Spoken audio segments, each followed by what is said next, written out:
Gumagawa tayo ng homemade pizza. Pero yung kanyang, how do you call this one? So, last na po natin ilagay is cheese. Bali, homemade lahat po ito. Iba, hindi lang yung cheese. Huwag yung cheese, hindi siya homemade.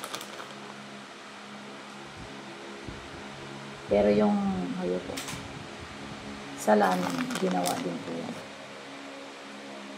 Salami, ginawa.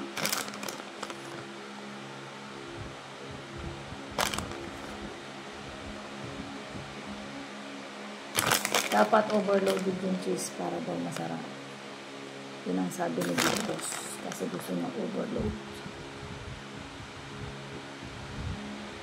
Sumunod tayo sa ating boss. Para hindi ka matanggal.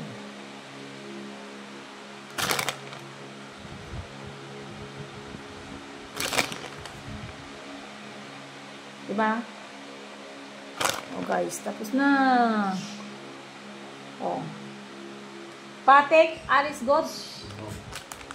Not enough cheese. Same as always.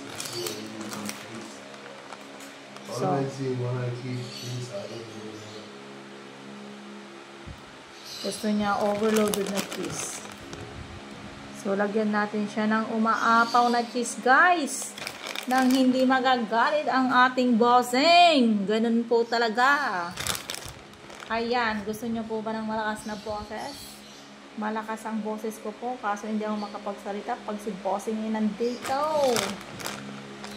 Kasi baka maingayan sa mukha ko. Palayasin ako. Ayan. Ayan, overloaded na. Gusto niya umaapaw, siksik, liglig. Oh. Sa akin kasi tama na yung konting cheese. Kasi, aapaw din yan, tutulo yan. Homemade cheese by MG Saga, MG Vlogs. Sana guys, panoorin nyo naman ako. Supportan nyo ako. Tagdag pambili ko ng gamot. Ayan. Binigyan ko rin siya ng mason. Ayan. At saka yung salami, ginawa ko yun. Hindi ko po binagyan ng bell pepper. Sibuyas lang, saka mason. Yan. Sabay tayo kain ng bulbawang. Ano tayo guys?